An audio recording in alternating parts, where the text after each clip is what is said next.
আসসালামু আলাইকুম। কেমন আছেন সবাই? সবাইকে আমার পেজে আবারও স্বাগতম জানাচ্ছি। আজকে নিয়ে এসেছি টমেটো দিয়ে বেলে মাছ ভুনা। হ্যাঁ, এই মাছ রান্নার রেসিপির আমার চ্যানেলে আরেকটা আছে, সেটা বিক্রমপুর স্টাইলে। তো আজকে আমি নিয়ে এসেছি বেলে মাছ কীভাবে টমেটো দিয়ে আপনারা নর্মালি ভুনা করবেন। চলুন দেখে নেওয়া যাক এই মাছ রান্নার উপকরণ। বেলে মাছ আমি এখানে নিয়েছি 5 টুকরো, পেঁয়াজ কুচি হাফ কাপ, কাঁচামরিচ ফালি 3 পিস, টমেটো অর্ধেক ফালি করে কাটার, আদা বাটা রসুন বাটা হাফ চা চামচ করে, আস্ত জিরা হাফ চা চামচ, সয়াবিন তেল 3 টেবিল চামচ, হলুদ গুঁড়ো মরিচ গুঁড়ো জিরে গুঁড়ো 1 চা চামচ করে, ধনেপাতা কুচি 1 টেবিল চামচ, পানি 2 কাপ, লবণ স্বাদ মতো। এবার আমি একটি পাত্র বসিয়ে দিলাম। পাত্রে আমি 3 টেবিল চামচ সয়াবিন তেল দিলাম এবং এই তেলটি হচ্ছে আমি আগে মাছ যে ভেজে রেখেছিলাম হলুদ মরিচ লবণ দিয়ে, সেই মাছ ভেজার তেলটাই আমি এখানে ইউজ করেছি। মাছ ভাজাটা আলাদাভাবে দেখিয়ে নিই, কারণ এর আগে আমার রান্নার রেসিপিতে আমি দেখিয়েছি। এখন আমি এতে দিয়ে দিলাম পেঁয়াজ কুচি হাফ কাপ। এটাকে একটু ভাজা ভাজা করে নেব।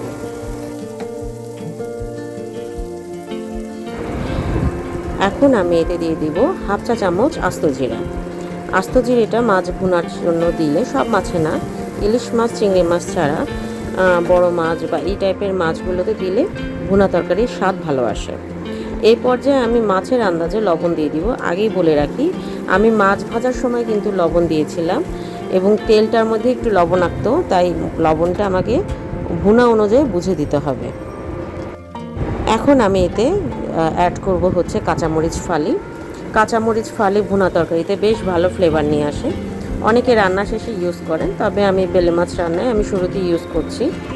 আমি স্বাদটা ভালো আসবে, প্লাস হচ্ছে আপনার দেখতে সুন্দর লাগবে। তো খুব ভালো করে বাদামি রং করে ভেজে নেব।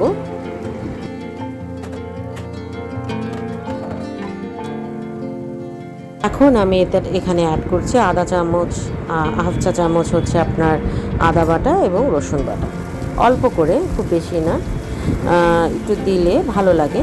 রান্নায় আদা বাটা অনেক ইউজ করতে চায় না, তবে আমি মাছ রান্নায় ইউজ করলাম ফ্লেভারের জন্য। এখন আমি যেখানে পানিটা ইউজ করলাম, এই পানিটি আমি মাছ ভাজার আগে যে হলুদ লবণ দিয়ে মিশিয়েছিলাম যে পাত্রে, সেই পাত্রটার মধ্যেই পানি ধুয়ে আমি এখানে কষানোর জন্য ব্যবহার করলাম।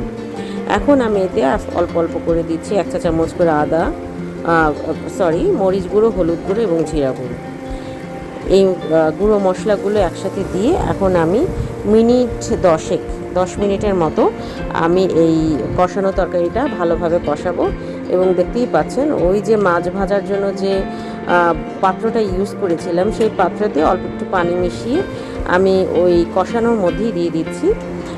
আমি কোনো উপকরণই এখানে নষ্ট করছি না, যার কারণে সব কিছু মাছের ফ্লেভারটা এখানে নিয়ে আসবে।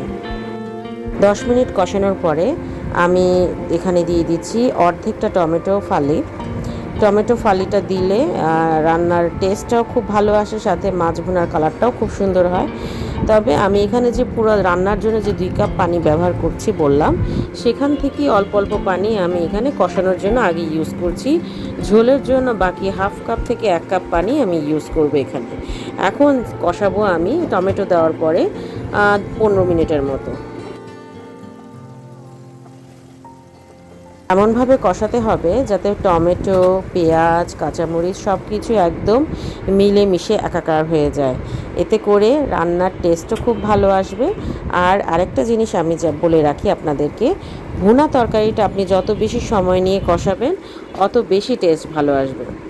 তো এখানে টমেটো দেওয়ারও আরও 5 মিনিট পর আমি এখানে মাছটা দিয়ে দিলাম। এখন মাছটা দিয়ে আমি আরও 5 মিনিট কষাবো। একটু জাল বাড়িয়ে নিব, মিডিয়াম টু হাই জালে আমি মাছটা কষাবো। একটু অল্পই কষাবো, কারণ বেলে মাছ নরম মাছ, আমি যেহেতু এটা ভেজেছি, তাই ঝোলের ফ্লেভারটা যাতে মাছের ভিতরে ঢুকে যায়, ঠিক সেইভাবেই আমি 5 মিনিট কষিয়ে এরপর আমি এখানে 1 কাপ পরিমাণ পানি ইউজ করব ঝোলের জন্য।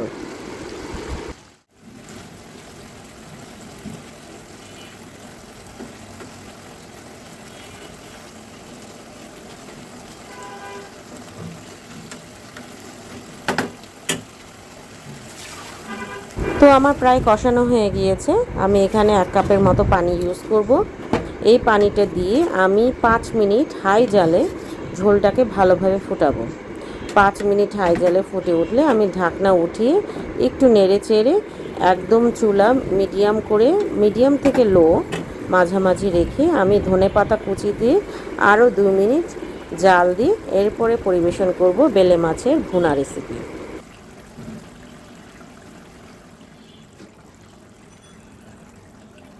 তো আমার জাল দেওয়া হয়ে গিয়েছে। এখন দেখতে পাচ্ছেন ধনেপাতা কুচি দিয়ে আমার 2 মিনিট রাখার পালা। চুলায় 2 মিনিট একদম নিভু আঁচে রেখে দিব যাতে তেলটা উপরে উঠে আসে এবং ধনেপাতাটা একটু নরম হয়ে যায়। তো হয়ে গেল আপনাদের সবার প্রিয় বেলে মাছ ভুনা রেসিপি। আশা করছি রেসিপিটি আপনাদের ভালো লাগবে। যদি ভালো লেগে থাকে আমার এই রেসিপি, অবশ্যই আমার চ্যানেল সাবস্ক্রাইব করে আমার পাশে থাকবেন, লাইক করবেন, শেয়ার করবেন, বেল আইকনে ক্লিক করে রাখবেন কোনো নোটিফিকেশান পেলে আপনাদের কাছে যেন সরাসরি চলে যায়। আর অবশ্যই অবশ্যই আমাদের জন্য দোয়া করবেন। নতুন নতুন রেসিপির জন্য আমাকে কমেন্ট করে জানাবেন। ভালো থাকবেন সবাই। আসসালামু আলাইকুম।